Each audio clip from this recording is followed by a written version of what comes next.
it has happened on occasion where builders have created a structure that is too airtight when they use really, really good windows, and they install all the right door seals, and they install exhaust fan dampers, and they do a really, really good job.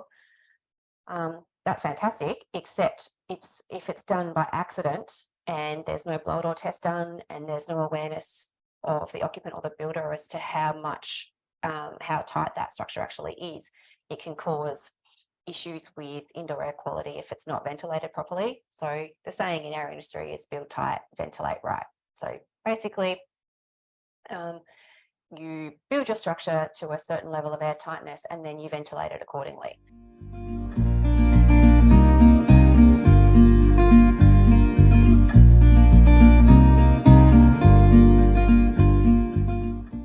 Well, it is so awesome to have you here today, Jess. I am super excited to be bringing you onto the podcast. You're somebody who I've heard on podcast episodes. I've read your blog, your social media for Climasure is fantastic, and so it's really awesome to actually be here on Zoom and be able to introduce you to the Undercover Architect community, particularly for anybody who isn't aware of the incredible work that you do to educate and advocate in the industry. So thank you so much for being here, and I want to just dive straight in first before we jump into the nuts and bolts of what we're talking about, just to learn a little bit more. If you could just give us a bit of background about yourself and how you've actually ended up in the work that you're doing now. Yeah, sure. Hi, Amelia, and thank you very much for having me.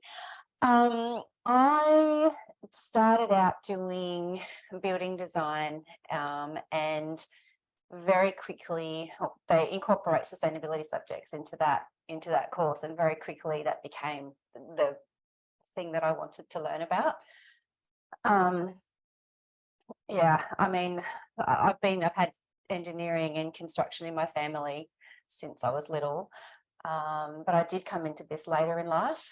So yeah, I'd had my children by the time I decided to take this career path, and I started the design stuff, and it just sort of exploded in front of me. I learned about so much so quickly. From earthships to tiny homes to special little plugs you can install in your plumbing to divert cold water. And that cold water diverts back into your rainwater tank, so you're not wasting it. Like just little things, incredible buildings that had been built in Melbourne and Sydney, and just so many things. And so that became my mission, to learn more about that and to work in that space rather than designing. That wasn't really it became much less of a passion very quickly. So I also had a really good teacher who mentored me and introduced me to a group here in Adelaide called the Adelaide Sustainable Building Network, and I met a lot of people through that. And yeah, it's a rabbit hole, and I went down it. That's fantastic. I think it is a rabbit hole, and it takes a certain person to sort of jump in feet first and really try and lift the lid on all of the information, because I know that's what a lot of homeowners contend with, is they feel they start to scratch the surface and just more and more unravels about all of the things that you kind of need to know. So, when there's people like you in the industry who really are committed to uncovering it, it's fantastic. Now, I'm going to talk through some of those key areas that I know that you are passionate about. So there's airtightness, condensation management, correctly detailing buildings. There's as-built verification opportunities as well to ensure that you're getting the right outcome. So I want to sort of unpack some of these one by one. The first one is to talk about airtightness and why airtightness is so important. Can you share a little bit of information about that? Because obviously airtightness is one of those things that we talk about, and and particularly during this collection of episodes, it's a word that keeps coming up, and I think a lot of Australians in particular think, well, I don't need my home to be airtight because the climate's not that bad, and we want our homes to breathe and all of this kind of stuff. Why is airtightness and knowing about airtightness so important? Air tightness is one of those things. It's really the underpinning element of any energy efficient building in any place in the world, regardless of climate. If you have a house or a structure that is leaking air in and out of the gaps and cracks that aren't really meant to be there, then you're losing energy. You're reheating and cooling air that shouldn't be inside your building. You are allowing dust and pollutants in. through those gaps and cracks, vermin, cockroaches, spiders, mice, and you're really losing a lot of control over your indoor environment. So in Australia, it hasn't really been a topic. It's not been included in the building code until very recently. It's not a thing that is top of mind for most homeowners. We put draft stoppers, we put snakes under our doors and seals around our doors and things like that. Pretty basic stuff, but most of it goes unacknowledged, and homeowners and builders aren't really aware of the impact of that. So yeah, first and foremost, I think it's a thermal comfort issue. Drafts, no one likes drafts. And then it becomes an energy efficiency issue and an occupant health issue as well. It's fantastic to kind of hear you sum it up like that, because it does get underestimated just how significantly it can impact our comfort in our home and our health in our home. How do you go about achieving airtightness, and what risks do you need to be aware of as you dive into it? Because obviously a lot of builders, I think, will go, okay, fine, we'll make an airtight home. We'll just make sure that the plasterboard's really well installed, and we'll silicone every joint, and we'll make sure that everything's caulked and it's all tickety-boo. But, what are the ways that people can think about achieving airtightness, and then what might be the on-flow impact if they don't do it the correct way, or they do it really, really well, but they haven't built in the mechanisms to protect themselves as part of that? Yeah, so there's a scale of airtightness. It's not one or the other. It's not, not airtight or airtight. There's a scale between, the passive house requirement is the lowest mandated sort of requirement for airtightness, and 0.6 air changes. Up to, in my experience, your average Australian home, 8, 10, 12 air changes per hour, and more than that as well. I've seen them upward of sort of 18 to 20 air changes per hour. And that reference, just to explain for your listeners what that means, that is a number that is recorded using a blower door fan, and it's recorded at 50 pascals. So it's air changes per hour, but it's not. It's under a wind pressure of about 30 kilometres an hour. So all of the air in your home is being fully replaced, for example, 8 times per hour at 50 pascals. So that's not at your normal ambient air pressure. Your question about sealing up the plasterboard, that is essentially when you're designing or building a house or renovating a house and you want it to be airtight, you have to identify what the air barrier is going to be. So in most homes, that is the plasterboard layer, or if it's a double brick or reverse brick veneer home, that would be the brick. Whatever your internal layer is usually the air barrier, unless you're going very high performance and you're using all sorts of membranes. In that case, the layer behind the plasterboard where the membrane is, that's your air barrier. So caulking up all the gaps and cracks around your plumbing, electrical, making sure you've got exhaust fan dampers in, making sure there's no leaks behind no air gaps behind your skirting boards or your corners, and especially around your windows and the architraves around your windows. That is the best way, the simplest way to ensure that you don't have any air leaks. And that, what we recommend people do is actually draw a line around your air barrier. We call it the red pen test. It can be any colour pen, it doesn't have to be red, but it's physically getting out your floor plan and your section drawings and drawing a line and passing that document around your building site. Because the builders and trades and carpenters and electricians all need to know that airtightness is an intention in this project. And if they punch any holes in that air barrier, they need to fix them. So it's all about communication between the design and the construct teams to make sure that that actually happens. It has happened on occasion where builders have created a structure that is too airtight when they use really, really good windows, and they install all the right door seals and they install exhaust fan dampers and they do a really, really good job. That's fantastic, except if it's done by accident and there's no blower door test done and there's no awareness of the occupant or the builder as to how tight that structure actually is, it can cause issues with indoor air quality if it's not ventilated properly. So the saying in our industry is build tight, ventilate right. So basically, you build your structure to a certain level of air tightness and then you ventilate it accordingly.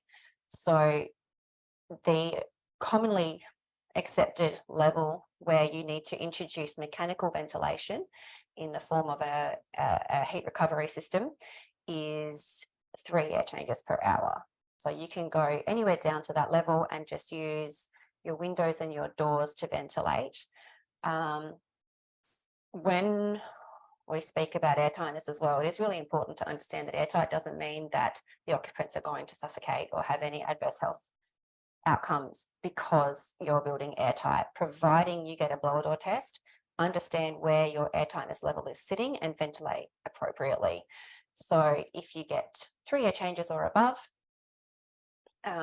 then your natural ventilation through those gaps and cracks, as well as opening and closing your doors and windows, is a perfectly appropriate way to ventilate your home. Below 3 air changes is when you would really need to install a mechanical heat recovery ventilation system, and that system is a constant supply of fresh air, and it extracts the stale or moist air from your kitchen and wet areas, and it exchanges heat and cool from what's going on inside the building. So it's a very energy efficient way of ventilating a home. So you don't have to open windows and let the outdoor conditions come in and impact you inside.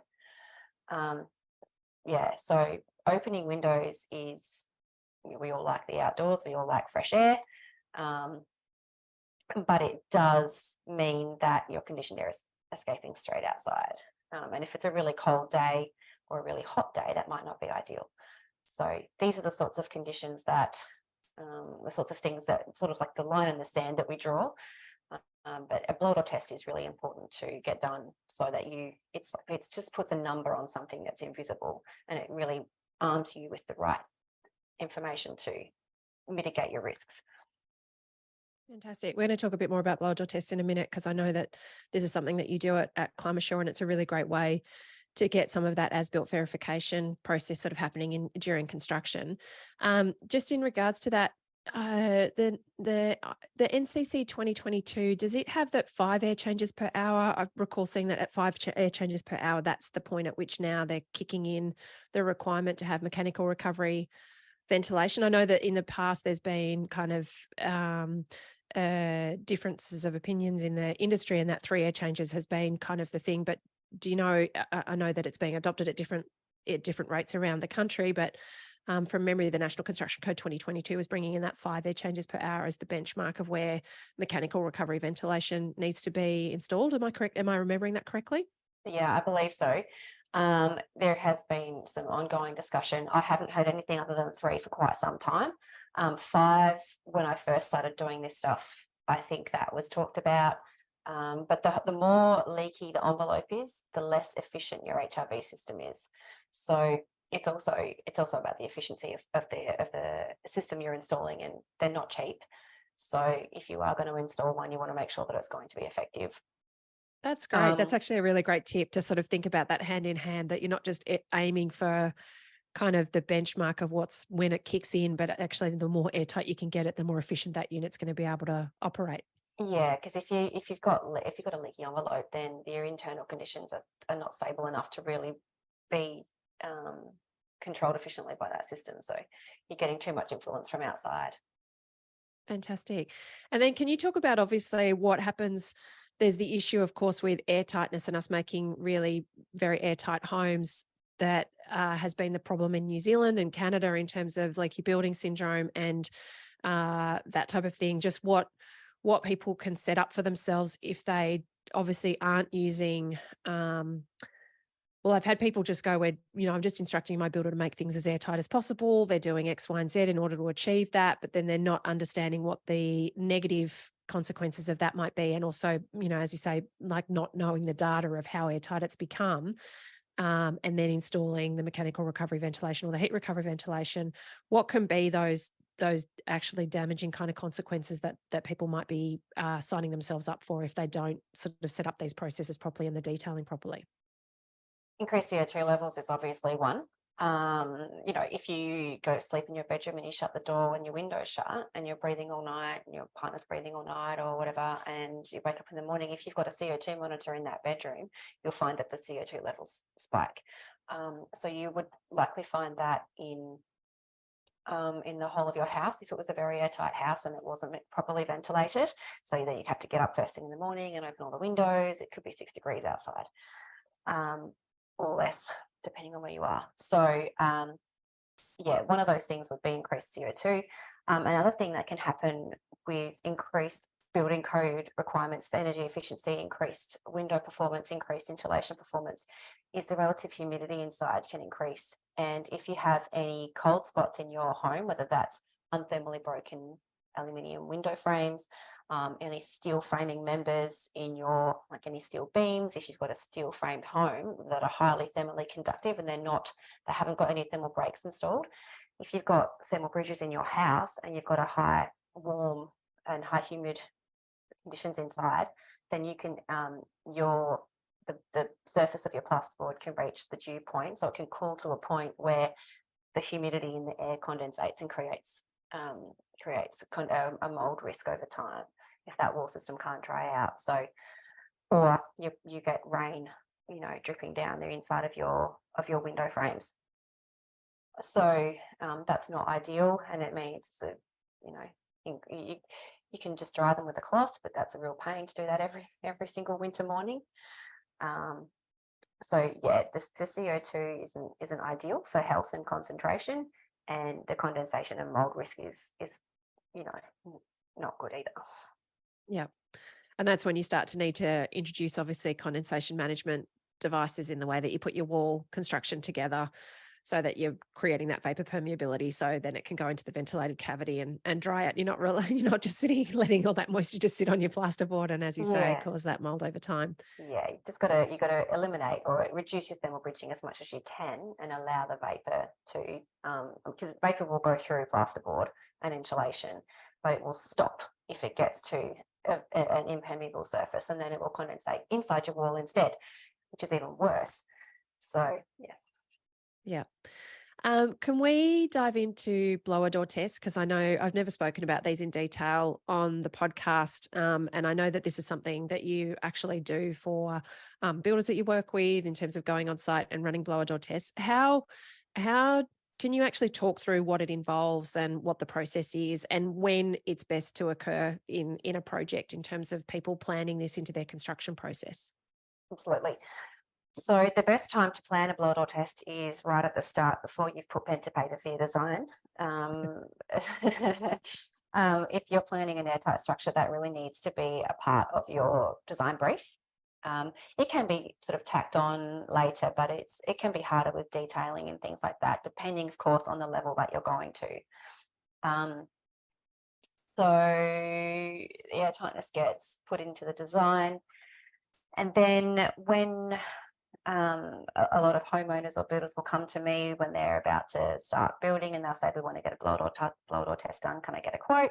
Sometimes it won't be until the house is nearly at handover and they'll want a blower door test. But essentially, the homeowner or builder will send me their set of plans. I'll have a look. I'll think of a little bit of a test plan.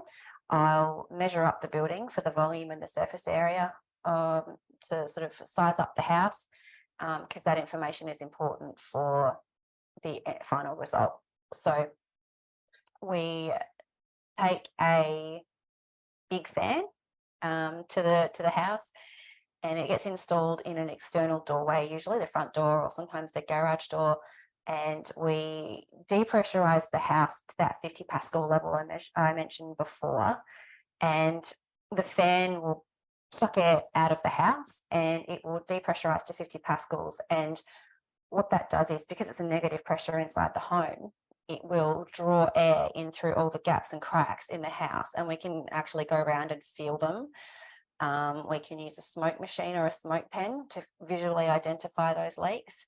We use a thermal camera as well to the first time I saw an exhaust fan without a damper on it under negative pressure, it was just all this hot air from the roof just billowing into the house. And it was a real eye opener that day. Um, And I can imagine looking at that through thermal imaging as well to be able to yeah, see those kinds of spots on the thermal imaging. Yeah. that's right. That's right. So air leaks underneath the doorway look like splashes of paint. So we looked like if it needs at least a 5, probably 7-degree indoor outdoor temperature difference for that thermal imaging to actually show up properly. So it's really effective in winter if you can have heat the home and then draw all the cold air in and get some nice pretty pictures. Um, so yeah, we depressurize the house to 50 pascals, and then we physically go around to each external surface around the floor, the windows, the ceiling, and just identify every single leak that we can find.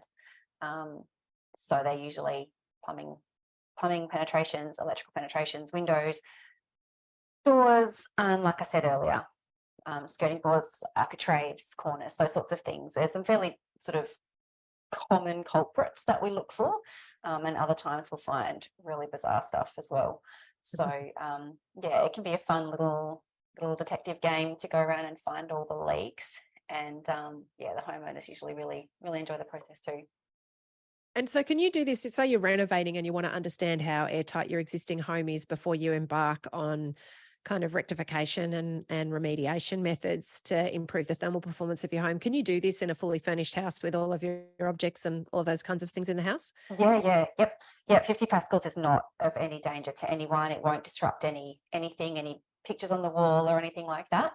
You can blow a door test any house, any building, if you've got the sufficient equipment. So existing houses, we do plenty of those. We often do a before and an after. The homeowners will want to know what their existing home is, and then they'll want to know what improvements they made.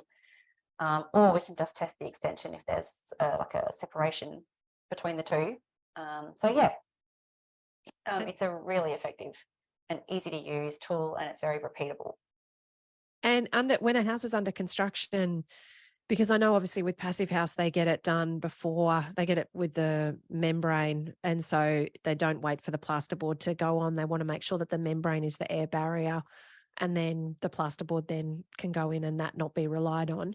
So, yeah, but obviously, is it about you determining what you're choosing the air barrier is as to when you then make the call to get that blower door test to see if that air barrier is performing as to your expectations? Is that sort of how you need to figure it out? And back to that kind of thing at the design stage of you making decisions about that and what you're choosing to be your air barrier? Yeah, that's right. So the passive house tests that membrane is the air barrier. So before the plasterboard goes on and before that membrane gets hidden, and also because the passive house has to get down to 0.6 air changes, they need to find the leaks before the plasterboard actually goes on. The plasterboard is sort of cosmetic, really, in a passive house. So, but in a standard home that is using the plasterboard as the air barrier, then you can't really test until just about handover time, because there's electrical, like power points hanging off the wall still. There's data cables that haven't been properly fixed on. There's whoops, the carpenter to put a hole there and then fix the power point here and it's still open. Sometimes doors aren't even on when I rock up sometimes. There's all sorts of light fittings in the ceiling. The down lights aren't properly fitted yet. There's all sorts of things that happen right at the end of a project, right before handover. And we can use tape, and we can go around and tape up things to simulate the idea that they're finished. But it's very time consuming, and also the tape sometimes comes off. So when door seals aren't on properly, there's still a lot of dirt on the floor, and we try to tape it up and it doesn't adhere properly. And yeah, it's a bit of a pain. It's not super accurate. So, but on the other hand, you don't want to have had handover and your builder to be gone off on to their next job, and you're left with a whole bunch of defects that you would like them to fix. So you sort of have to have that blower door test done as soon as you can towards handover, to make sure that you can still hold your builder accountable for fixing those things. But yeah, you can't really get it done any earlier than that, because there's still too many holes. Yeah, gotcha. And I think too, if you are planning on, it's that whole thing about how you embed it contractually as well in the relationship between the client and the builder, if you're going to hold your builder to account over a blower door test result, then you need to probably actually stipulate what what air pressure you're actually aiming for, so that you've got a benchmark that they're because otherwise then it just becomes quite subjective. Do you see homeowners doing that? Do you see them sort of contractually requiring their builder to meet, 6 air changes per hour, 5 air changes per hour, whatever, and including it in their contract in traditional builds, and then using the blower door test to actually provide some accountability? Or, do you not see it being as sort of well thought out as that in the process at the moment? I see some people requiring that. It's a pretty brave builder who will commit to a certain level of airtightness in this sort of Australian climate.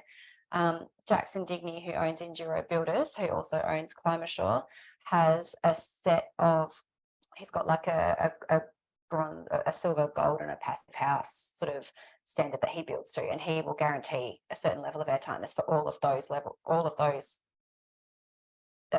categories. But that's because he's been doing this for years and he knows exactly what he's doing, and he's got it down to a fine art. I have had other builders, particularly if they're installing an HRV, you need to get below 3. That goes into the contract. Most homeowners understand that once they speak to their HRV specialist. It is an increasing awareness on the part of the homeowners to ask for this stuff. It's hard. I would recommend that homeowners do stipulate, like specify an airtightness level in their contract, or at least have a conversation with your builder about it. And yeah, a lot of builders, you have to find a builder who knows what it is and understands the process, and then you can safely specify, and everyone understands the process, and you can get on board. I don't know how many of your listeners have builders that understand what a blower door test is and how to achieve airtightness. So I don't want to go and say, yes, go and specify an airtightness level and have everyone fighting with their builders. But it's a great way, isn't it? If it's something that you are really, it's something that's critical for you in your build, and you're wanting to understand it from a data point of view, then that's, you are going to need to bring the right team on board in order to achieve it. So it can be a good opportunity for you to flesh out in the interview phase, is this builder going to be the right fit? Do they even know what this is? Are they willing? Yes. I mean, there are builders who don't know, and yet when their potential client brings it to them, and they sort of explain why, it's like, oh, actually, no, let me educate myself. And if we can get access to one, and, I've seen obviously then builders then turn around and they've actually then bought the blower door kit, and they've dived down the rabbit hole because they've realized, oh, this is actually the answer to me figuring this out and getting this right. So it is, it's one of those things. But I'm just interested to see. I know I've had home method members who have been specifying that they wanted to get below. They weren't doing passive house, but they were using a lot of passive house techniques in the construction of their home. So they were looking at vapor permeable membranes and those kinds of things. And so and they'd worked with builders who were on board. And so the blower door test had been a requirement, and then we just need to get below this level. So anything better than that was going to be great. And that, like you said, was also then linked to mechanical recovery ventilation systems and getting those to perform. So it is, like you say, a lot of homeowners sort of guiding these conversations and having being more informed about it. It's really exciting to see.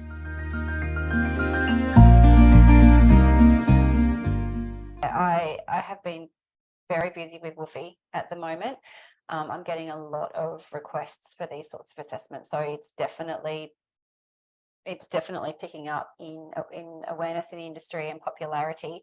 I think it's popular because it's an on-paper assessment. You get a number, sort of like a blower door test. You get a number, and it gives you some information. And if it does turn out that your wall or roof system has a layer that is going to throw a mold index of 5, then you know that you have to do something about that. You have to change a membrane. You have to introduce a ventilated cavity. You have to change your material to a more mold resistant product. Any number of sort of further risk mitigation strategies to make sure that what you're building is actually going to be safe and healthy.